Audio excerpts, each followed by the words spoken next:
Ouais, tu déroules. Oui, oui. Attends, parce que du coup, j'ai trop la pression, j'ai peur de faire une pierre. Faire une pierre, merci.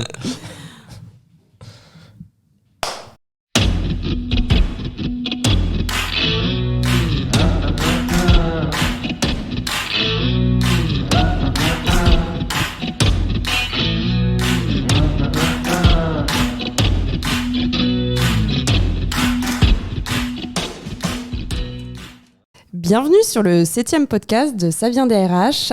Aujourd'hui, on va parler de sport et de RH. Donc, surprise, pourquoi ? Tout simplement parce que ça nous amène à nous poser des questions sur différents sujets, notamment la reconversion professionnelle et les difficultés qui peuvent en découler, mais également sur les compétences transposables et sur les profils atypiques. Donc, pour ce faire, je suis accompagnée de 2 invités et de Pierre, et je vais laisser le soin aux invités de se présenter en commençant par toi, Samy. Salut tout le monde, merci déjà de l'invitation. Merci d'être venu. Moi c'est Samy Girma, 33 ans depuis peu, ancien basketteur professionnel. Et aujourd'hui, je suis coach, plus principalement sales coach. Donc voilà, j'accompagne à la base les dirigeants d'entreprise. Et aujourd'hui, j'accompagne les dirigeants, mais aussi toute une organisation à travers cette fenêtre qui est les sales. Donc voilà. Bonjour à tous, moi c'est Audric Lucini, donc j'ai 30 ans. Je suis originaire de Nouvelle-Calédonie et ancien donc triathlète professionnel. J'ai fait du triathlon pendant un petit peu plus de 15 ans et donc ensuite je me suis reconverti plutôt dans le secteur RH. Alors je suis pas RH mais je travaille en cabinet de conseil RH et on accompagne du coup beaucoup de services RH sur les problématiques qu'elles peuvent rencontrer au quotidien. Ok, et c'est quoi ton poste exactement ? Moi je suis ingénieur d'affaires au sein du cabinet Sparte. Ok, très bien. Du coup, qui veut commencer ? Allez, Audric, une main innocente sur ce petit bol. Ouais. Alors, ça va être une longue question. Alors la question c'est, et les opérationnels RH dans votre carrière, vous en pensez quoi ? Oula. C'est une grosse question.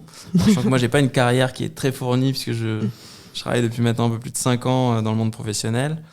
Et j'ai été dans des structures, start-up au début, cabinet de recrutement ensuite, où on n'était pas forcément au contact quotidien des opérationnels RH. Donc je vais peut-être plutôt en parler de l'autre côté, des clients qui sont souvent des opérationnels RH que je peux avoir. Ce que j'ai remarqué, c'est que c'est quand même souvent une fonction où, et notamment les opérationnels, ils sont un peu sous l'eau.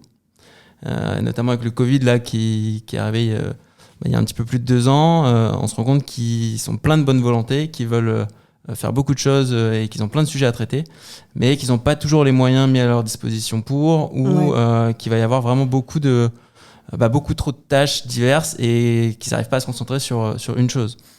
Et ça, on le voit beaucoup, nous, avec les clients qui nous disent souvent, en fait, là, j'ai trop de sujets à traiter. Ouais, donc je délègue. C'est ça. Ok. Ouais. Non, mais je pense que c'est une bonne exposition. Bon, je vais peut-être laisser répondre Samy, mais moi, je suis intéressée de savoir aussi comment vous êtes accompagné d'un point de vue RH dans une carrière sportive. C'est peut-être une question bête, parce que ça se trouve, ça n'existe pas du tout, mais j'imagine que vous avez quand même des salaires, des trucs qui tombent tous les mois et des impondérables. Donc, voilà. Mais je garde ça pour après. Et du coup, toi, les opérationnels RH ?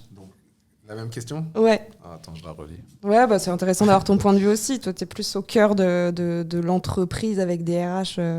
Donc, dans ma carrière de sportif ou dans ma carrière après sportif ? Enfin, ma carrière après le sport. Comme tu veux. Laquelle tu préfères en premier ? Alors, après ma carrière, donc hors sport, j'ai aucun souci avec les opérationnels RH. Au contraire, je trouve que c'est toujours des sourires parce que moi, je vois pas qu'ils sont sous l'eau. Au contraire, moi, je viens toujours chercher des conseils ou un appui, où on bosse ensemble sur des projets transverses. Donc, t'as moins le côté quotidien. Exactement. Et c'est les personnes qu'on va voir ou du moins dont on attend en fait un côté beaucoup plus humain que les autres fonctions. Directement, ça s'appelle ressources humaines. Les gens s'attendent tout de suite à ça. Et en même temps, quand il y a un souci, on se retourne aussi vers les mêmes personnes. Donc pour moi, c'est un peu la clé de voûte d'une entreprise. Et c'est souvent une clé de voûte qui est sous-estimée. Les gens sous-estiment les RH alors que les RH en fait ont souvent un peu leur destin entre les mains. Et quand tu dis sous-estimer, c'est quoi? C'est sous-estimer parce que c'est les salariés qui sous-estiment en tout cas la profession? Est-ce que c'est le directeur général finalement? Je pense que la fonction n'est pas assez connue dans l'entreprise. Les RH, où les gens s'imaginent qu'ils vont gérer les payes ou qu'ils vont faire le recrutement. Mais au final, ça englobe beaucoup, beaucoup plus de choses, et notamment d'un point de vue stratégique. C'est un peu les ressources humaines avec la direction de la boîte, donc le CEO ou en tout cas le COMEX, qui donne un peu la direction et la vision de où on veut aller et qui on veut dans la boîte. Est-ce qu'on a une stratégie d'excellence où on veut recruter beaucoup de personnes sans forcément se soucier de qui on recrute, entre guillemets, parce qu'on a besoin d'avoir beaucoup de monde? Mais ça, c'est pleinement des conversations qu'on doit avoir avec les ressources humaines. Donc, je pense que les gens ne sont pas assez au courant de ça. Et donc, quand je dis sous-estimer, c'est pas péjoratif, mais c'est qu'on ne sait pas ou ils ne savent pas ce que font foncièrement les RH et les DRH dans les entreprises. Dans nos précédents podcasts, on parlait un peu aussi de la fonction aussi RH qui a peut-être aussi parfois du mal à sortir de son bureau. Parce que quand on est aussi à beaucoup de fonctions opérationnelles et du coup, on est sous l'eau et forcément, t'as pas forcément le temps non plus d'aller vers les personnes. C'est vrai que c'est ce qu'on avait en tout cas remarqué, je crois que c'était au 3e podcast où il y avait quand même cette dualité entre certaines fonctions RH qui étaient quand même beaucoup plus mises en avant que d'autres, alors que finalement, peut-être celles qui sont un peu plus en retrait, c'est peut-être quand même les plus importantes finalement pour rester sur la partie payroll, la partie un peu administration du personnel. On le voit, ça a été assez mis en avant en tout cas avec le Covid ou avec même toutes les crises qu'on peut percevoir en tout cas en entreprise et surtout en ce moment, c'est assez compliqué en tout cas d'arriver sur cette dualité-là. Et je te rejoins un peu sur le côté où en tout cas j'aimerais bien qu'on puisse peut-être préciser sur quand tu dis que la fonction RH est un peu sous l'eau, est-ce que toi tu as pu identifier, enfin plutôt les opérationnels RH, est-ce que tu as pu identifier certaines opérationnels RH ou est-ce que c'est vraiment tous les opérationnels ou est-ce que en fait quand je dis qu'elle est sous l'eau, c'est aussi souvent dans les plus petites structures, qui ne sont pas des grands groupes avec une organisation très carrée. Vous allez avoir le ou la RH qui gère tout. Et donc, forcément, la fin du mois arrivant, c'est les payes. Et quand on les a au téléphone, c'est là, je suis dans les payes, je peux vraiment rien gérer d'autre. Et en fait, on se rend compte que la personne gère tout. Et du coup, elle ne peut pas vraiment tout bien gérer. Et il y a des points hyper importants comme par exemple la formation. Moi, c'est toujours quelque chose je me dis, la formation, quand on parle de RH, c'est pas la première chose à laquelle on pense, et pourtant c'est hyper important. Et donc voilà, c'est surtout dans ces PME, ETI, pas hyper structurées, où on va retrouver ces problématiques de RH qui sont au four et au moulin et qui finalement vont faire les sujets vraiment prioritaires, mais pas les sujets qui le sont peut-être un peu moins au niveau opérationnel, mais qui vont être tout aussi importants sur la durée de vie d'une entreprise. Exactement, je suis d'accord avec toi. Oui. Et du coup, je repose ma petite question, mais il y a des RH dans le sport? Comment vous êtes encadré? C'est quoi Je pense que ça va aussi dépendre du sport. Sport co, sport individuel. Okay. Déjà 2 mondes différents. Ok. Et de la médiatisation de tout ça. Moi, je vais prendre l'exemple du triathlon parce que c'est ce que je faisais. Nous, on n'est pas du tout dans ces sujets avec des RH. On va avoir des dirigeants de clubs qui pourraient s'apparenter à des RH qui vont être là sur le recrutement des nouveaux athlètes, ce genre de choses. Mais on n'a pas des RH dédiés. On ne va pas avoir, en tout cas pas en triathlon, quelqu'un qui va suivre notre carrière. Ça va être soit l'entraîneur qui gère aussi un petit peu ça en parallèle, mais on est quand même un peu livré à nous-mêmes. Et toi aussi, du coup? Non, dans le basket, c'est différent. Je dirais les baskets, les sports collectifs, où il y a quand même pas mal d'argent dedans. Les joueurs, nous, ce qui se rapprocherait le plus d'un DRH pour nous, ce serait notre agent. Notre agent qui va nous aider à nous accompagner tout au long de notre carrière. Donc, qui est censé, je dis bien censé, nous connaître et défendre nos intérêts tout au long de notre carrière. Il y a l'agent de notre côté, et puis une fois qu'on a signé notre contrat et qu'on est dans le club, il n'y a pas de RH à proprement dit, et ça manque. Ça manque parce que c'est géré du coup par des gens qui n'ont pas du tout cette formation-là. Et un joueur, notamment quand il est jeune, et tout au long de sa carrière, en fait, il a besoin d'être accompagné. Ouais, et puis j'imagine, mais on va en reparler aussi, juste après, mais c'est vrai qu'en termes de reconversion, du coup, c'est peut-être difficile d'être accompagné. J'anticipe un petit peu la petite question que vous allez peut-être tirer après. Mais c'est vrai que de se faire accompagner justement sur comment je fais pour faire autre chose, pour identifier mes compétences clés, etc. Ça, j'imagine que ça n'existe pas trop, quoi. Et même, je dirais même, moi j'ai une anecdote, ma première année pro, donc 2009, on m'a remis mes fiches de paye. Les 6 premiers mois, je savais pas qu'il fallait que je garde mes fiches de paye, je les ai toutes jetées. Par exemple, on arrive dans un monde professionnel, mais on est encore des gosses. Bah oui, non, c'est clair. Et surtout que, en tout cas pour le basket et les sports co, en général, on sort de centre de formation. Donc on a déjà la vie d'un professionnel depuis qu'on a 15 ans. Et tout est fait pour qu'on se concentre juste sur l'école jusqu'à qu'on ait notre bac et le basket. Donc tout ce qui est payer des factures, ses fiches de paye, sa fiche d'impôt, enfin tout ça, on n'en a aucune idée. Et quand on arrive, on est pro, maintenant il n'y a plus un encadrement aussi important qu'en centre de formation et on donne des fiches de paye ou des factures. Tu sais pas quoi faire avec. Bon, moi je vais les jeter. J'ai jeté mes premières fiches de paye par exemple. C'est pas bien pour la retraite, ça. Et il n'y a personne dans le club en général, peut-être que ça change maintenant, mais en tout cas, il y a 10-15 ans, on nous dit rien à propos de ça. Et toi, Audric, t'as acheté les tiennes, tes fiches de paye? Après, où je le rejoins, et moi je pense que l'effort va être encore plus important chez les jeunes quand on commence justement, parce que c'est, comme l'a dit Samy, on met toute notre énergie dans un double projet. Mais très souvent, et moi en tout cas ça a été mon cas, au lycée je séchais les cours pour aller m'entraîner. Parce que je me disais non mais en fait là je dois aller m'entraîner, les cours je verrai plus tard. Et on a beau avoir des profs ou des conseillers d'orientation qui nous le disent attention, mais en fait je pense qu'il devrait y avoir un warning beaucoup plus important. Parce que tout le monde n'est pas forcément...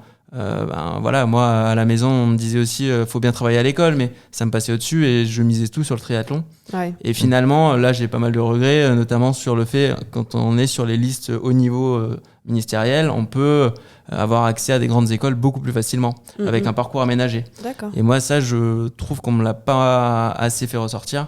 Et voilà, quand j'étais sportif, j'ai passé un diplôme d'entraîneur en parallèle, je me suis dit c'était la facilité. Et comme ça, je verrai ensuite, mais c'était pas du tout ma priorité. Ouais, je pense qu'il faut vraiment plus insister là-dessus. En tout cas, dans le triathlon, et je pense tous les sports peu médiatisés et pas forcément d'équipe, c'est important. Ok, très intéressant. Oui. Samy, si tu peux te saisir de la deuxième question. Ok. Celle-là, elle est... Ouais, je sais pas, j'ai été très prolixe sur l'écriture.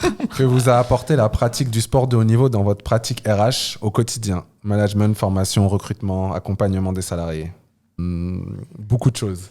Ok. Beaucoup de choses parce que je dis toujours que j'ai de la chance aujourd'hui de faire ce job parce que j'ai aucun lien hiérarchique avec les personnes que j'accompagne.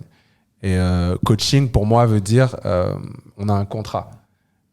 Quand tu es le boss de quelqu'un, il y a certes la notion de l'amener avec toi, de l'inspirer, de lui donner envie de te suivre, mais il y a aussi le lien hiérarchique qui fait que si je te dis quelque chose, logiquement, dans le cadre de l'entreprise, tu dois le faire. Le coaching, totalement différent. Il y a tout ce que j'ai dit, mais il n'y a pas le lien hiérarchique. Donc la personne, si elle n'a pas envie de le faire, elle ne le fait pas. Donc logiquement, si elle vient et qu'on se met d'accord sur ce coaching-là, c'est qu'elle a envie de le faire. C'est quelque part, je l'inspire, c'est quelque part, je lui donne envie de progresser et de s'améliorer. Et quand j'ai commencé avec les dirigeants, et pour moi, dans les métiers où on est au cœur du réacteur d'une entreprise, c'est la même chose qu'un dirigeant. Pour moi, c'est des sportifs de haut niveau juste sur un terrain différent. C'est exactement la même chose. Donc tout ce que j'ai vécu pendant 15 ans à travers le sport, en fait, c'est totalement transposable au monde de l'entreprise parce que leur vie, leur quotidien, c'est exactement la même chose. Juste que le sport, on vit ça sur une temporalité plus courte. On vit une carrière de 40 ans en 10-15 ans. Oui, finalement, oui. Et à des amplitudes bien plus élevées. Quand on est très haut et qu'on gagne, qu'on représente notre pays et qu'on va gagner quelque chose sur la scène internationale, on est très très haut. Et quand on foire dans les mêmes conditions, vraiment, on se sent très très bas. Dans la vie professionnelle, en général, on ne sent pas le aussi haut et le aussi bas. Mais dans une vie de chef d'entreprise ou de commercial, on vit les mêmes émotions au quotidien. C'est vraiment ce que j'appelle un roller coaster où ça va en haut, ça va en bas en permanence. Donc, pour moi, tout ce que j'ai vécu dans le sport, c'est entièrement transposable à ma vie au quotidien. Et c'est là où je pense où j'ai pu apporter énormément de valeur rapidement. C'est que, expertise mise de côté, juste humainement, j'étais capable de connecter, ou je suis capable de connecter à beaucoup de choses très vite. Et du coup, mes mots font sens. Et c'est comme ça qu'on fait de la magie. Oui, en même temps, ça se voit. Et j'ai même envie de rajouter plutôt l'engagement même. ou en tout cas on te sent engagé actuellement. Donc je pense que tu l'as été même 2 fois plus, même 3 fois plus quand tu étais sportif. Et je pense que c'est aussi révélateur ce côté-là où l'engagement c'est aussi très important dans une entreprise parce que soit tu es engagé à 100% dans un projet ou finalement où tu l'es pas et c'est à ce moment-là que tu te rends compte aussi quand tu es en RH que c'est aussi important et que il faut aussi remotiver un peu les troupes quand il le faut à certains moments aussi. Et c'est clair que tu donnes le parfait exemple, en tout cas, dans ton discours, en tout cas. Pour moi, ça vient à se poser soi-même déjà les bonnes questions et du coup, poser les bonnes questions à la personne qu'on a en face de soi. Exactement. Et je pense que si on fait le lien en RH, des fois, quand on a quelqu'un en face de soi qu'on a besoin d'emmener quelque part, qu'on a besoin de faire réagir, je dis toujours, il faut être prêt à perdre. Et c'est quand on est prêt à perdre et donc d'aller au bout de la conversation, au bout de ce qu'on a commencé, c'est là qu'on peut vraiment gagner. C'est vrai. Et quand la personne saisit ça, elle bouge automatiquement. Et le but de mon job, c'est de faire bouger les gens. Donc, ça me passionne vraiment. Et du coup, je suis engagé, tout simplement. Okay. Très clair. Et toi, Audric, du coup ? Alors moi, il y a plusieurs choses, mais si je devais en retenir qu'une, je pense que c'est vraiment la rigueur qu'on est obligé d'avoir en tant que sportif. On en parlait un petit peu juste avant, mais... quand vous êtes sportif, et notamment moi sur la fin où j'avais décidé de m'entraîner moi-même, j'avais plus d'entraîneur parce que je trouvais que ça me convenait mieux. Le matin, quand vous êtes fatigué, vous avez une dure semaine et qu'il y a 3 heures de vélo à aller faire dans le froid, faut pas trop se poser de questions et il faut être capable de tenir dans la durée. Et ça, c'est vraiment un parallèle que j'ai réussi à... Moi, je suis ingénieur d'affaires, donc c'est commercial, si on utilise les bons termes. Et comme tu l'as dit, Samy, il y a des hauts et des bas. Et c'est hyper difficile de se remobiliser quand on a eu des échecs, plusieurs à la suite, des clients qui, finalement, ça se fait pas ou autre. Et moi, je le compare toujours avec le sport où il faut garder cette rigueur, il faut quand même continuer, même quand c'est dur, même quand on a du mal. Alors, faut s'adapter, faut pas aller tête baissée, comme j'entends des fois dans des salles, traînard, hors gomme. Si on est blessé, on va pas s'entraîner dessus. Si on est trop fatigué, on va pas s'entraîner dessus. Mais il faut toujours garder en ligne de mire l'objectif. Et quand je parle de rigueur, moi, j'ai vraiment appris à me mettre des objectifs à court, à moyen, à long terme et de mettre en place des plans d'action pour y arriver. Parce que c'est facile de se dire je veux faire ça mais de pas mettre en place de plan d'action et finalement on n'y arrive jamais vraiment ou alors par un chemin un peu détourné. Et s'il y a vraiment quelque chose que je réutilise au quotidien, c'est cette rigueur, cette envie de dépassement et de tout mettre en place pour y arriver, pour pas regretter à la fin. Si il y a des deals qui se closent pas, je peux m'en vouloir qu'à moi-même parce qu'il y a quelque chose que j'ai mal fait, il y a quelque chose qui aurait peut-être pu être amélioré. Et puis après, il y a peut-être un deuxième point. Triathlon, on voit souvent ça comme un sport individuel. Alors, il y a des courses individuelles, effectivement, et il y a des courses sur ce qu'on appelle le circuit D1, c'est l'équivalent de la Ligue 1 en foot, un championnat sur une année, où vous êtes en équipe. Alors, chacun fait son triathlon, mais par contre, on est 5 dans la même équipe, et le but, c'est de faire les meilleures places possibles, puisqu'on additionne les places de chacun à la fin. Okay. Et là, en fait, vous êtes obligé de composer avec les points forts et les points faibles de l'équipe. Il y a une vraie entraide, il y a des stratégies de course qu'on va mettre en place, et en fait... c'est un petit peu la même chose que quand vous travaillez avec une équipe que vous n'avez pas forcément choisie en entreprise, avec des bons éléments, des éléments un petit peu moins bons. Ouais. Faut composer avec l'humeur de chacun, avec l'état de forme entre guillemets de chacun, et quand même réussir à y aller, quoi. Ouais. Voilà, c'est une bonne comparaison, je trouve. Ok, top. Bon, je crois qu'il nous en reste encore une petite. Ouais. D'ailleurs, le sablier, on le regarde pas. On est désolé.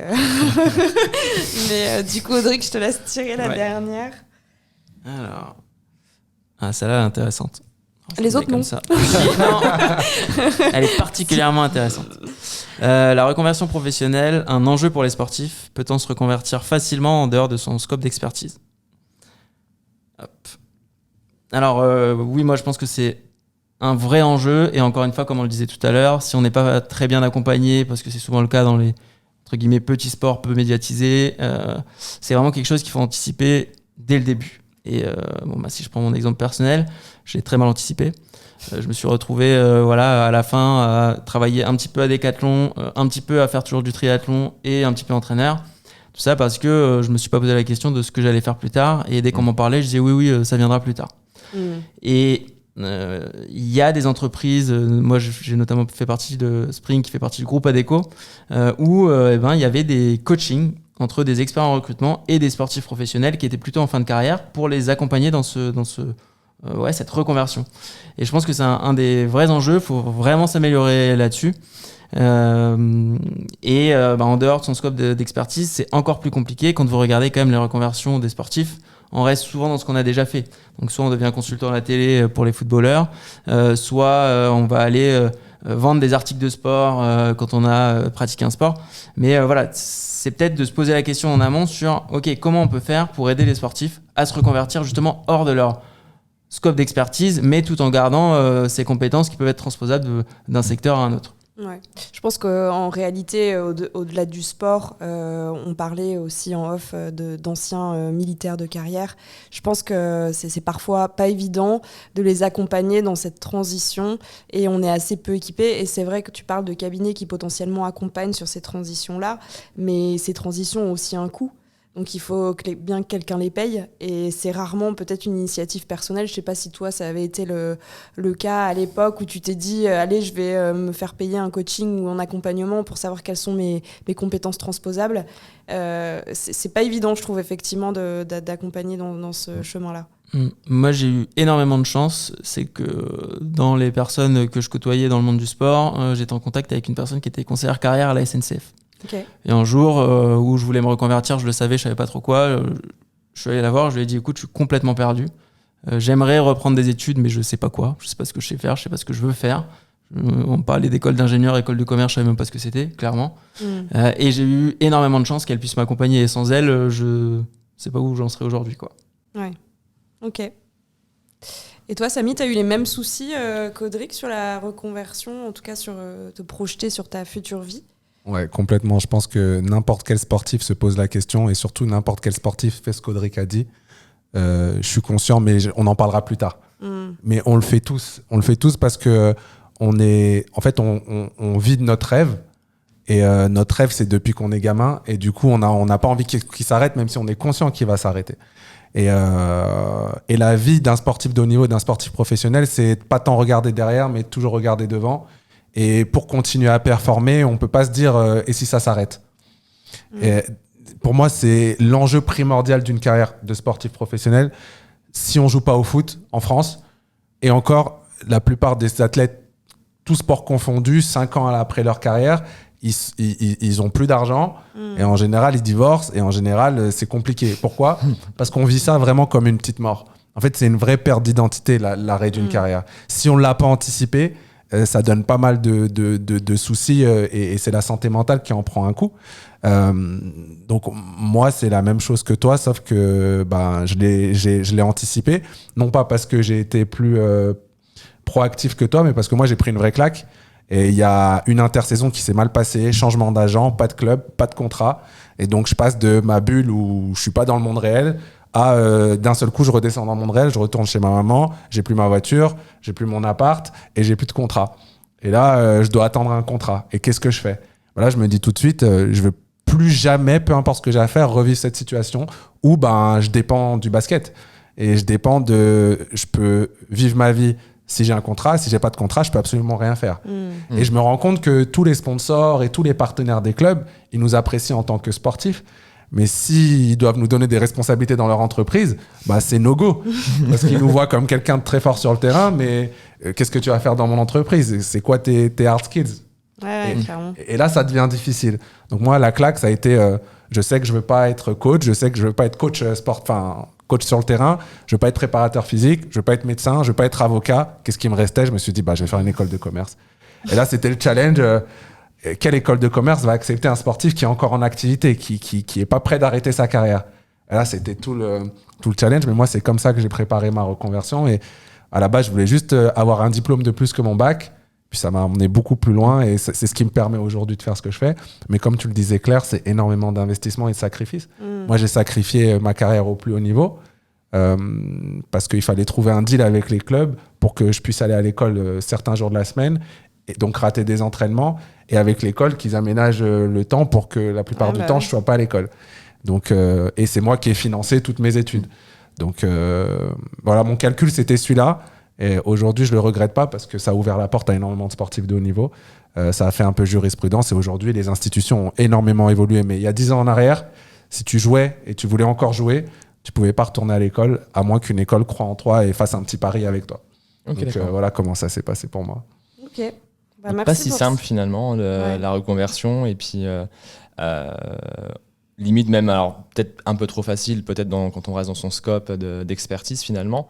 Et du coup, moi j'aurais peut-être juste peut-être avoir un peu votre avis sur finalement la vision aussi d'une entreprise qui est face à quelqu'un qui a eu une reconversion. Et, parce que je trouve que c'est encore le mot, je dis pas le mot tabou en RH, mais je trouve que c'est le... On sait pas trop comment s'y prendre, avec qui, avec quel organisme, avec quel accompagnement. Est-ce qu'il y a peut-être des postes ou des jobs qui sont peut-être plus en adéquation avec la reconversion versus il y en a certains, ça va vraiment être compliqué. Et du coup, quel était en tout cas le regard des entreprises qui ont en tout cas vu votre parcours face à une reconversion est-ce que c'est attractif finalement aujourd'hui ou c'est plutôt une force ou je crois qu'on anticipe un peu les prochaines questions, c'est pas grave ou pas quoi justement Je te rejoins. J'y vais. Vas-y. Pour moi ça a été les deux. Au début c'était un vrai caillou dans la chaussure parce que ça fait peur. Un sportif professionnel, un sportif de niveau, ça fait peur à une entreprise au début parce que il voit ce qu'il est. Enfin, j'allais dire ce qui les fait kiffer, je sais pas si je peux dire ce qui les fait kiffer. Ce qu'ils apprécient, c'est ils vont voir tout de suite les soft skills. La capacité d'adaptation d'un sportif, l'éthique de travail, comment il gère son stress, comment il se prépare. Ils vont le voir tout de suite après quelques conversations. Par contre, on n'a pas de hard skills tout de suite qui se transfèrent dans une entreprise. Donc, le gars, il se pose la question, ok, qu'est-ce que je vais faire avec toi ? Oui, t'es limite embauché pour tes soft skills et on regarde même pas, alors je caricature, mais on regarde même pas tes hard skills. Quoi. Donc en général, t'es pas embauché. Et moi, je l'ai vécu, j'avais de la chance, c'était pour les stages. Donc mes premiers stages en école de commerce, c'était difficile. Et puis après, plus on construit ses hard skills et plus on choisit un peu une spécialisation, donc plus la personne sait ce qu'elle achète, même si c'est que pendant 6 mois, plus ça sublime et ça met de la lumière sur ce que les autres personnes n'ont pas forcément autant que toi, c'est les soft skills et tout ce que j'ai cité avant. Et donc, plus j'ai avancé, plus le côté atypique et le côté sportif étaient ultra valorisés parce que je faisais peut-être un peu moins peur, parce que je savais peut-être un peu plus de quoi je parlais sur mon quotidien et sur ce que j'allais apporter à l'entreprise. Okay. Donc, et c'est pareil pour les écoles. Les écoles, moi, ça a été un vrai pari des directeurs d'école, donc l'Hydrac en premier et ensuite l'UM Lyon. Et l'UM Lyon, qui est une grosse institution, donc normalement qui ne fait pas de paris, ils ont fait ce pari-là, ça a marché. Après, ça a ouvert à plein d'autres personnes, mais c'était un pari de se dire comment on fait. On ne peut pas faire une exception pour une personne, mais en même temps, si on l'a fait, on montre que le gros challenge des écoles de commerce, c'est de pas avoir des clones. Ouais. C'est marrant parce qu'aux États-Unis, en fait, les adolescents sportifs et le sport, c'est vraiment au cœur de l'école. Et du coup, c'est toujours vu comme, c'est comme avec les militaires finalement, où c'est quand même vu comme quelque chose de très positif d'avoir eu ce type de carrière. Et c'est vrai que nous, on est plus frileux à ce sujet-là, parce que comme tu le disais, tu te dis, mais quels sont vraiment ces hard skills ? Et on a des gens qui, effectivement, ont fait des carrières peut-être plus longues et se retrouvent sur le marché de l'emploi où vous avez quelque part eu la chance de pouvoir aussi vous reconvertir, en tout cas assez tôt, finalement. Mais quand on sort d'une carrière sportive à 40 ans, peut-être que c'est plus dur de récupérer ces hard skills que justement un peu plus tôt dans la carrière. Moi, ma chance, c'était d'avoir fait le choix de retourner à l'école. Si j'avais pas fait ce choix-là, donc si j'avais pas quelque part quand même ces diplômes, et du coup... l'école ne m'a pas appris le métier que je fais aujourd'hui, mais ça m'a appris à réfléchir différemment, à remettre mon cerveau en route, à sortir du milieu sportif, à rencontrer d'autres personnes. C'est ça qui m'a lancé un petit peu et je pouvais montrer ça et du coup, ça sublimait tout le reste. Si on n'a pas fait ça ou si on n'a pas fait quelque chose qui nous fait sortir notre milieu et donc penser différemment, on arrive qu'avec des soft skills et là, c'est difficile. Et c'est le cas de beaucoup de sportifs. Ok. Et du coup, toi, Audric, sur cette question-là, des profils plutôt atypiques C'est exactement la même chose. Enfin, franchement, au début, c'était très compliqué. Moi, je prends toujours mon exemple donc, j'ai postulé à des écoles de commerce en alternance parce que ça me permettait de financer l'école et d'avoir un pied sur le terrain. Et moi, à 25 ans, quand j'ai repris des études, c'était important de ne pas perdre de temps, justement. Et au début, j'envoyais des CV. Bon, mon CV, il faisait pas rêver, c'était sportif. J'avais fait un peu vendeur chez Decathlon et il était mal fait sur le fond et sur la forme. Forcément, personne ne me recontactait. Et moi, j'étais, donc, comme je disais tout à l'heure, entraîneur club de Versailles triathlon. Et j'étais en contact avec 400 personnes qui étaient souvent des cadres supérieurs ou des dirigeants d'entreprise. Mais je me disais, non, je ne veux pas solliciter les gens que je connais, je veux le faire par moi-même. Et ça a été une grosse bêtise et je ne recommanderais pas du tout de faire ça à personne. Et un jour où je trouvais pas, je discutais au bord du bassin avec la mère d'un enfant que j'entraînais. Et elle me disait, et du coup, j'ai appris que tu voulais arrêter l'entraînement. Qu'est-ce que tu vas faire ? Je dis, là, je cherche une alternance, mais j'arrive pas à trouver. J'ai parlé avec une personne de ça. Elle m'a dit, mon mari a une start-up. Il recherche quelqu'un. C'est dans le recrutement. Tu devrais le rencontrer. Et donc, c'est comme ça que j'ai trouvé ma première alternance. Après, énormément de refus. Enfin, j'avais même pas de réponse. Mais je comprends. Mon CV était mal fait, il ne faisait pas rêver.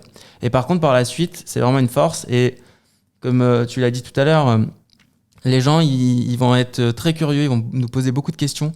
Notamment le triathlon, qui est un sport pas très connu. Donc souvent, on dit « Ah, tu fais du ski de fond et du tir ?» Non, ça, c'est le biathlon. Mais voilà, il y a beaucoup de questions, ça intrigue. Et du coup, ça brise la glace beaucoup plus facilement. Et ça permet de rencontrer du monde. Et le parallèle avec les écoles que tu as fait, je suis complètement d'accord. Et je pense que les sportifs, quand on se reconvertit, on fait aussi une école pour se rassurer nous-mêmes. Et pour avoir de la légitimité à dire, je me reconvertis, mais regardez, j'ai quand même un diplôme. Hein. Et moi, un de mes proches m'avait dit, franchement, tu vas pas apprendre grand-chose à l'école. Alors, je serais un peu plus nuancé parce que, comme tu l'as dit, ça te remet un pied à l'étrier, ça te met un pied dans le monde de l'entreprise, tu rencontres d'autres personnes qui sont pas dans ton milieu de sportif et qui te parlent de sport. Donc ça, c'est hyper intéressant. Mais par contre, je regrette pas du tout d'avoir fait de l'alternance parce que ça te confronte à la réalité et ça t'apprend vraiment, tu mets en pratique ce que tu as appris à l'école et c'est hyper intéressant. Et est-ce que du coup maintenant, ça vous est sûrement déjà arrivé de recruter des gens dans votre carrière, est-ce que les profils du coup un peu plus atypiques, aujourd'hui vous y portez un œil différent, plus ouvert peut-être, en vous disant justement je suis un peu passé par là et du coup je suis plus ouvert à ce type de profil? Complètement. Enfin, après, encore une fois, moi quand je faisais du recrutement, je travaillais en cabinet de recrutement. Donc j'essayais c'est le client qui décide in fine. Donc au final, j'essayais quand même de lui entre guillemets ouvrir ses chakras. Avec les plus petites structures, les startups étaient très ouvertes, les PME, ils vont écouter et ils ont aussi besoin de ce conseil. Les grands groupes nous voyaient un peu plus comme des boîtes aux lettres à CV. Quand on essayait de les conseiller sur là cette personne, ok, sur le papier elle coche pas toutes les cases, mais par contre ça peut être hyper intéressant parce que ça. Souvent c'était oui, mais non. Et je comprends, il y a beaucoup plus de strates de décision. Le recruteur en entreprise, il va faire la première sélection, après ça passe par des managers, ça passe par des directeurs. Et en fait, il y a beaucoup plus de monde à convaincre qu'en start-up où de toute façon, ils ne recherchent pas forcément quelqu'un d'opérationnel tout de suite, mais quelqu'un qui vont pouvoir former et qui va développer les compétences. Et de toute façon, en start-up, on vous demande d'être hyper agile, donc finalement, les hard skills sont un peu moins importants. Or, dans des grands groupes, ça va être pour remplacer un départ ou pour un accroissement d'activité, mais on a besoin de quelqu'un d'opérationnel tout de suite. Et donc, très souvent, je généralise un peu, mais on va chercher le clone dans le concurrent. Ok. Toi, Samy, tu penses la même chose Moi, je suis d'accord. Okay. Je suis d'accord, mais dans mon rôle, moi, avec mon prisme à moi, ça a toujours été en tant que conseil. Donc, conseiller les dirigeants, conseiller les organisations dans le cadre de recrutement. Et du coup, moi, c'est poser les bonnes questions. Et poser les bonnes questions aux dirigeants. Et puis, quand j'ai l'occasion, poser les bonnes questions aux sportifs qui essayent ou qui est dans ce processus-là. Mais quand je pose les questions aux dirigeants, c'est au final lui faire se poser la question de « mais t'as peur de quoi ?» Parce qu'en final, la barrière qui vient, c'est simplement la peur. Et la peur de quoi ? De quelque chose que je ne connais pas et quelque chose à laquelle je ne peux pas connecter parce que moi, souvent, je n'ai pas eu ce parcours-là. Et donc, en se posant les bonnes questions, des fois, il se rend compte qu'il a beaucoup plus à y gagner qu'à y perdre. Parce qu'il va amener quelque chose dans son entreprise qui, de sûr, il n'a pas ou il a très peu. Et pour un dirigeant, ça lui parle énormément. Ça va m'amener de la fraîcheur ou des nouvelles choses. Mais je suis d'accord qu'il y a aussi... C'est vrai qu'en cabinet de recrutement, et on a déjà eu l'occasion d'accueillir notamment une chasseuse de tête ici, mais c'est vrai qu'il y a quand même les désirata des clients. Et c'est vrai que même si à force, peut-être de travailler avec toi, Audrey, qu'ils ont fini par se dire, on va lui laisser le bénéfice du doute pour nous présenter des candidats un petit peu différents de ce qu'on a l'habitude de voir, ça reste quand même assez normé.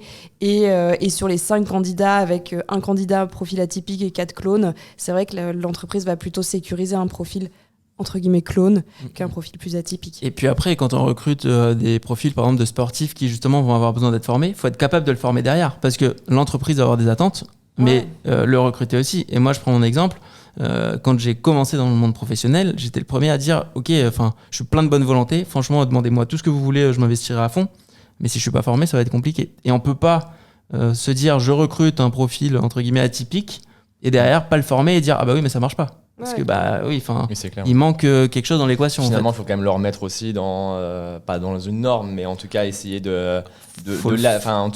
l'accompagner pour qu'il puisse aussi comprendre en tout cas les codes pour. Exactement, parce que vous pouvez recruter la personne qui va être la plus volontaire du monde, qui va s'investir énormément. Si derrière elle n'a pas la formation sur les outils, parce que maintenant on a de plus en plus d'outils, ou même sur le job en lui-même. Malheureusement ça va pas fonctionner et ça va rester un profil atypique et exactement ça. Et ça va être une mauvaise expérience et ils vont se dire clairement on va revenir sur des clones, des moutons et c'est mieux et c'est plus facile finalement. Moi ce que j'aimerais rajouter c'est que ça en revient souvent à des histoires d'hommes et de femmes, d'êtres humains, parce que je suis tout à fait d'accord avec toi, les gros groupes ils ont du mal. Mais moi par exemple comme toi je suis passé par l'alternance en forme de graduate programme sur mes 2 dernières années à l'EM Lyon. Et comme toi, je voulais rattraper le temps perdu un peu que j'avais sur les autres qui avaient fait plein de stages. Et du coup, je me dis, OK, l'EM m'offre cette opportunité d'allier expérience en entreprise et le programme Grande École, mon master. Go. Et là, il fallait trouver une boîte. Et je savais que si j'avais postulé normalement, avec toutes les contraintes que j'avais, dans 2 entraînements par jour, l'école, ils auraient tous eu peur. J'ai croisé dans les couloirs de l'EM la DRH France de Biomérieux. Donc Biomérieux, une grosse boîte industrielle où tu dirais c'est pas possible. On a eu une super conversation. Elle a pas fait les autres entretiens qu'elle avait et nous on s'est parlé hors entretien. Et puis c'est chez Biomérieux que je suis allé. Pourquoi ? Parce que elle s'est battue et elle a convaincu tous les directeurs financiers et toutes les personnes, les parties prenantes à ce projet-là, de me donner la chance d'intégrer Biomérieux. Et c'est comme ça que ça s'est fait. Et au point où toute la boîte s'est adaptée et a créé le graduate programme pour que je puisse le faire dans les meilleures conditions et voir tout le service financier de la boîte. Donc ça existe. Ouais. Le réseau quand même. Hein. Mais elle s'est battue.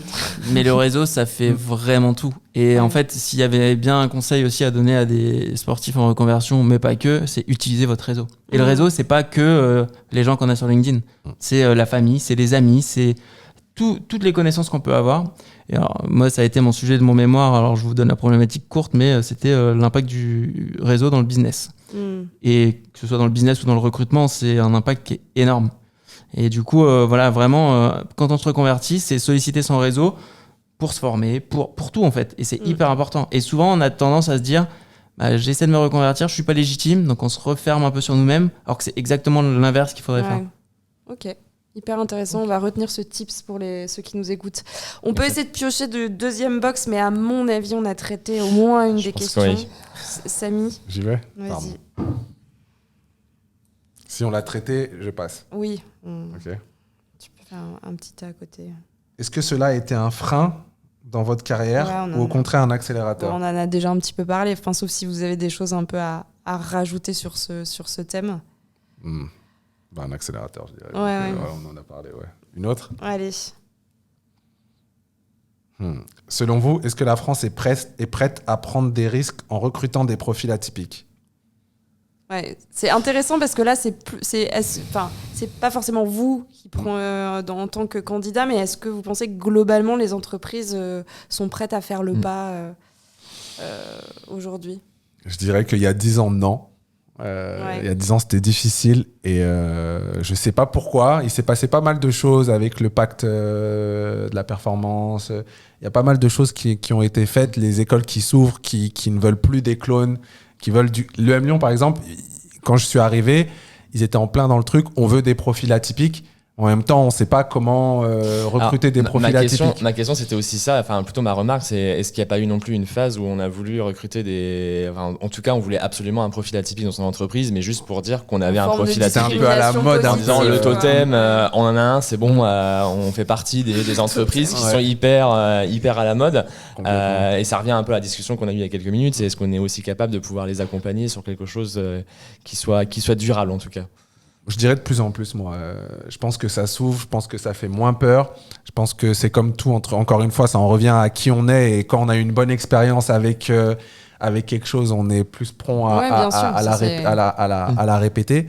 Mais je pense qu'il y a de plus en plus de lumière là-dessus. La reconversion des sportifs, c'est clairement... sportifs, musiciens, c'est clairement un sujet d'actualité. Il y a par exemple Tony Parker, je pense que vous le connaissez tous, qui a créé son académie. Et à la base, on se dit... c'est pour accueillir des sportifs, des basketteurs. Bah non, en fait, il accueille du e-sport, il accueille des musiciens, il accueille toute personne qui a envie de poursuivre, qui a un double projet au final, qui a envie de poursuivre quelque chose à très haut niveau, mais en même temps qui n'a pas envie de délaisser ou les études ou s'insérer dans la vie active aussi. On peut les aider. Donc je pense vraiment que la France est de plus en plus prête. Oui, puis peut-être aussi pour compléter, je pense qu'on est aussi, on va dire que si on prend au sens très large du terme, la formation aussi, où on est maintenant, les récentes réformes en tout cas sur la formation, ont essayé en tout cas de donner on va dire une part assez importante aussi de responsabilisation de son parcours. Et du coup, je pense qu'on va être aussi, peut-être dans les prochaines années, être habitué à avoir aussi beaucoup plus de profils atypiques. Alors peut-être pas des anciens sportifs, mais en tout cas des personnes qui ont eu des reconversions de dev clairement par exemple, différentes. Et je pense que oui, ça va venir en même temps aussi avec ce système aussi où on peut quand même se former assez facilement finalement en France. Ouais. Moi, je trouve qu'on est quand même un peu enfin, je nuance quand même ça. Je trouve qu'on est un peu à la bourre. Moi, il y a souvent, pour avoir beaucoup recruté, notamment dans mon ancienne vie où j'étais consultante sur un outil en particulier, donc très digital, très soft skills sur les parties de conseil, etc. On était assez frileux de prendre des gens qui venaient pas du tout du milieu ou qui n'avaient pas, en tout cas, au moins via leur master, coché certaines compétences, notamment pour le code des écoles d'ingénieurs. Et il y a pas mal d'écoles comme 42 par exemple qui essayent de former des batchs d'étudiants au code, et je trouve que c'est pas quand même toujours très successful parce que parfois le gap est loin. Moi, ce que je trouve dans la force de vos deux profils, c'est que vous avez aussi choisi des parcours qui n'étaient pas complètement à l'opposé de qui vous êtes ou de ce que vous avez fait précédemment, et je trouve que c'est là où le profil atypique c'est intéressant, mais il faut pas qu'on soit trop loin non plus de qui on veut être. Moi, aujourd'hui, je serais infoutu capable d'avoir un profil de développeuse ou un truc hyper technique avec de l'Excel sheet partout, etc. Enfin, je pense que c'est pas moi, et je serais pas bonne là-dedans. Et personne n'aurait envie de me donner ce truc-là, quoi. Donc, atypique, oui, mais je pense qu'il faut aussi garder son socle de compétences, de soft skills et de hard skills, et pour le projeter sur un job qui a du sens, je trouve. Je suis d'accord avec toi. Moi, mes études, ça m'a clairement servi à cerner ce que j'aime faire, mais surtout, pendant les 7 ans, c'était voir ce que j'aime pas, et surtout ce que je suis pas bon ou ce que j'ai pas envie de faire, ou là où il y a aucune flamme qui s'allume. C'était vraiment, je sais pas pour toi Audric, mais moi c'est ça que ça a fait. Si aussi, et après là dans ce que tu disais Claire, c'est vrai que c'est super dur, et pas forcément que pour les anciens sportifs, mais quand on veut se reconvertir pour X ou Y raison, de savoir ok, mais qu'est-ce que je veux faire, qu'est-ce que je peux faire, dans quoi je suis bon. Et en fait c'est un vrai travail, et moi je disais toujours aux gens qui recherchent un emploi, qui voulaient se reconvertir ou autre, avant de se lancer tout azimut dans envoyer des CV de partout et autres, c'est ok, tu te poses, tu prends 2, 3, 4 heures même plus, et tu te dis qu'est-ce que je sais faire, qu'est-ce que je sais pas faire, qu'est-ce que j'aime faire, qu'est-ce que j'aime pas faire. Et en fait, à partir de tout ça, déjà, ça va donner une bonne base. Et voilà, comme tu l'as dit tout à l'heure, moi, je suis nul en maths, je vais pas aller faire du dev. Ça paraît logique, mais ça l'est pas forcément pour tout le monde. Ouais. Et voilà, l'accompagnement, on en revient toujours un peu au même point, mais l'accompagnement est hyper important. Et puis on projette parfois des choses d'un job. On a eu, dans mon entreprise actuelle, on a eu quelqu'un qui était préparateur justement sportif et qui est venu faire un stage en data. Et en fait, il s'est rendu compte que c'est un job où tu es assis devant un écran toute la journée, ça lui pétait les yeux, il avait l'habitude d'être tout le temps debout, en train de dépenser de l'énergie, et là on se retrouve sur un poste vraiment différent, qui sollicite pas du tout les mêmes skills, et c'est dur, et je suis pas sûre que c'est quelqu'un qui continuera dans cette voie. Et on a donné cette chance-là parce que c'est du réseau, comme vous l'avez dit tout à l'heure, parce que je pense que sinon on ne l'aurait jamais pris en stage. Et en soi, je pense que là, pour le coup, peut-être que parfois la projection de ce qu'on a envie de faire est pas non plus très conforme à la réalité. Après, ça c'est pour tout le monde, mais c'est vrai que quand tu as eu des stages, tu as pu aussi tester et savoir là où tu es bon et là où tu es moins bon. Quand tu sors d'un parcours sportif ou autre, c'est que c'est peut-être plus difficile à déterminer, quoi. Ouais. Et pour revenir à la question, du coup, est-ce que la France est prête à recruter la France des profils atypiques? Ouais, moi je serais aussi un peu plus nuancé. Alors oui, ça va dans le bon sens, mais ça va prendre du temps. C'est beaucoup plus le cas dans des petites structures très agiles, dans les grands groupes, et c'est normal, c'est beaucoup plus compliqué. Et moi j'ai quand même l'impression que c'est beaucoup aussi de marque employeur, de dire on recrute des profils anciens sportifs, des profils atypiques, mais dans la réalité des faits, oui, la marque employeur, oui, les RH veulent envoyer ces beaux discours. Quand vous envoyez le profil au manager qui dit non mais t'as pas compris ce que je t'ai demandé en fait. Moi je veux quelqu'un qui est opérationnel tout de suite. Bon bah vous pouvez mettre tous les plus beaux discours que vous voulez sur votre site. La réalité c'est que il y a quand même beaucoup d'entreprises qui, je pense, sont pas prêtes à recruter des profils atypiques. Bon allez, la petite dernière question. Après ce sera les questions un peu plus actu, perso et pro et autres. Alors, ça là est compliqué. La gestion des ressources humaines et la gestion des sportifs de haut niveau, même combat, gestion des talents, management. Ouais, bon, on en a déjà un petit peu parlé. On en a un peu parlé. Moi, je pense que c'est pas exactement le même combat, et notamment pour ce qu'on a dit tout à l'heure, quand on fait du sport, c'est notre passion. Quand on va bosser, alors ça dépend, oui, sur des profils cadres, c'est peut-être un peu plus dans ce qu'on aime faire. Je suis pas sûr que quand vous demandez à l'ouvrier sur l'usine de production si il est content d'être là tous les matins, il répond toujours oui. Donc, on peut pas gérer de la même façon quelqu'un qui fait vraiment ce qu'il aime, même si des fois dans le sport, il y a des moments plus compliqués, même si des fois on se lève, on se dit mais pourquoi je fais ça, à quelqu'un qui est là parce que c'est un job alimentaire et il a pas le choix, et s'il y est pas, il peut pas nourrir sa famille. Donc, on va forcément pas gérer de la même façon. Après, oui, sinon, moi, j'ai pas forcément grand-chose à rajouter, on en a déjà pas mal parlé tout à l'heure. Samy, tu es d'accord avec ça ? Je suis tout à fait d'accord. Le seul crochet que je ferais, c'est ce que j'ai dit tout à l'heure. Pour moi, le métier des ressources humaines et surtout des DRH, il est méconnu parce qu'il y a beaucoup de stratégie là-dedans. Qui dit stratégie, comme je disais à l'heure, dit vision. Et pour moi, là, il y a un parallèle énorme avec le sport. C'est que quelqu'un qui va gérer un sportif et quelqu'un qui va gérer des collaborateurs dans une entreprise, même si c'est peut-être le CEO qui va faire le discours, les ressources humaines vont l'aider à, en tout cas, enlever le brouillard autour de la vision et où est-ce qu'il veut emmener la boîte, où est-ce qu'il veut emmener les gens. Quelqu'un qui gère des athlètes, s'il veut les garder à s'entraîner 2 fois par jour, et c'est dur, et à aller gagner des matchs, et à aller gagner des championnats et tout ça, il faut toujours que la vision soit claire. À partir du moment où il y a un peu de brouillard autour de ce qu'on veut faire, autour de ses objectifs, autour même de ses rêves, pourquoi je suis là, pourquoi je me lève le matin, s'il n'y a plus de vision, il n'y a plus de discipline, comme on disait tout à l'heure, il n'y a plus de rigueur. Parce que quand c'est dur, c'est facile d'abandonner. Mais quand on sait pourquoi on est là et que le pourquoi il est très clair, quand c'est dur, on n'abandonne pas. Et pour moi, là, c'est le job, et c'est le job des ressources humaines, et c'est le job aussi de gérer des sportifs. Non, c'est vrai. Merci beaucoup en tout cas. Et carrément. Et il nous reste un petit peu de temps pour les questions subsidiaires. Donc là, on vous laisse les tirer aussi, Audric ou Samy, peu importe, l'un ou l'autre.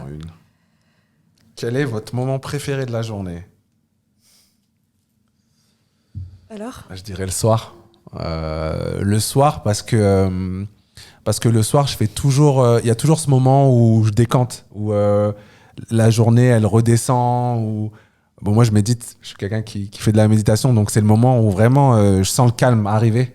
Et c'est un moment où je peux refaire la journée et me dire qu'est-ce qui s'est bien passé. J'essaye de toujours avoir quelque chose à célébrer. C'est un truc c'est un vrai travail pour moi, c'est un chemin, parce que je pense que tu es comme moi, Audric, on voit souvent ce qui va pas, et c'est dur de nous dire ou de trouver même quelque chose qui va dans la journée. Qu'est-ce qui s'est bien passé ? Moi, c'est quelque chose que j'essaye de faire tous les jours, et du coup le soir, parce que c'est le moment où je me retrouve, le moment où je me pose, le moment où j'essaye de trouver des celebrates, et voilà. C'est hyper positif en tout cas comme façon de penser. Et moi, ça va être l'inverse. Ça va être le matin, et je précise le dimanche matin. Très important. En fait, je suis plutôt quelqu'un qui me lève assez tôt. La grasse mat jusqu'à 11h, je sais pas faire. Et j'adore ce moment où je me réveille, je me lève tout doucement, je vais me faire mon café, je me pose dans mon canapé, je bois mon café. Voilà, c'est le petit moment, la petite demi-heure là. Ouais, j'aime trop. J'adore. Team matin, c'est dimanche ça. matin. Team matin aussi, ouais. Ah, ça c'est intéressant. Sport et écologie, je t'aime moi non plus. Coupe du monde au Qatar, Jeux asiatiques d'hiver en Arabie Saoudite, avion pour les déplacements. C'est vrai. Qu'est-ce qu'on en pense, j'imagine ? Oui. Ouais. Alors, moi, je trouve que l'écologie, c'est important, mais je suis pas quelqu'un qui va parler d'écologie H24. Et pourtant, là, tous ces Coupes du Monde au Qatar, ces Jeux asiatiques en Arabie Saoudite, enfin d'hiver en Arabie Saoudite, je me dis, mais où est-ce qu'on va, quoi ? Et même, il y a eu le petit débat sur le PSG qui se déplace en avion. plus que le fait qu'ils se déplacent en avion et autres, c'est le comportement qu'ont eu l'entraîneur et Mbappé à la conférence de presse où c'est vraiment je vous regarde de haut et c'est une question, je m'en fous. Et ok, ça va être compliqué logistiquement, ok, c'est peut-être vraiment impossible pour eux, j'en ai aucune idée et ça c'est hors de mes compétences de l'identifier ou pas, mais c'est plus le comportement qu'ils ont eu envers tous les Français, je trouve ça fou. Et puis après, bah oui, la Coupe du Monde au Qatar, les Jeux en Arabie Saoudite, d'hiver, je suis pas expert géopolitique, mais j'imagine que... Tu boycottes ou pas du coup ? Moi j'aime pas le foot, donc de toute façon le choix il était pas très compliqué. C'est du boycott facile. C'est ça, moi ne pas regarder un match de la Coupe du Monde ça me dérange pas. Ok, très bien. Et toi Samy ? Bon, l'écologie, moi, c'est un sujet qui me tient à cœur, mais comme toi, Audrey, je m'exprime jamais là-dessus.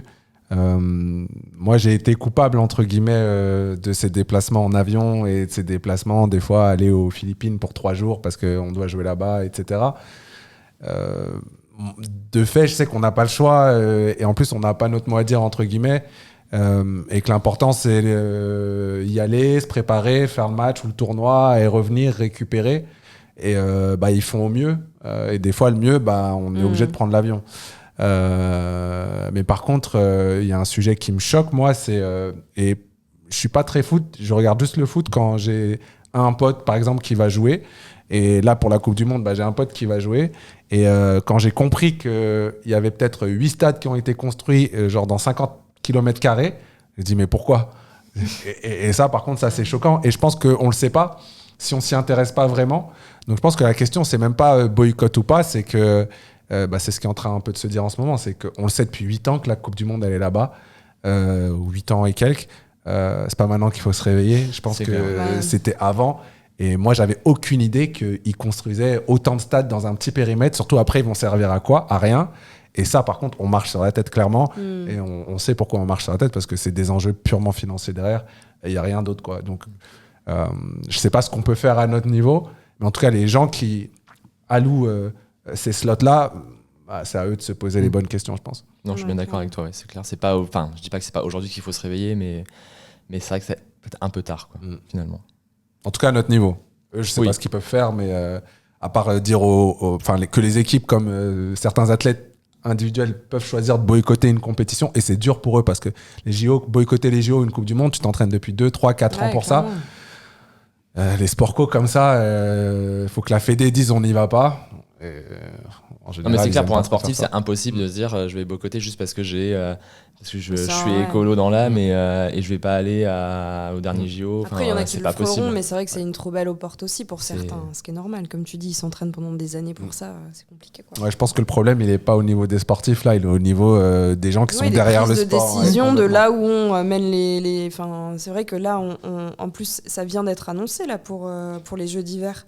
Ouais, c'était cette semaine. Donc, vu le bordel que ça a fait pour le Qatar, tu te dis, mais les gars, vous auriez pu au moins essayer de faire un effort, quoi.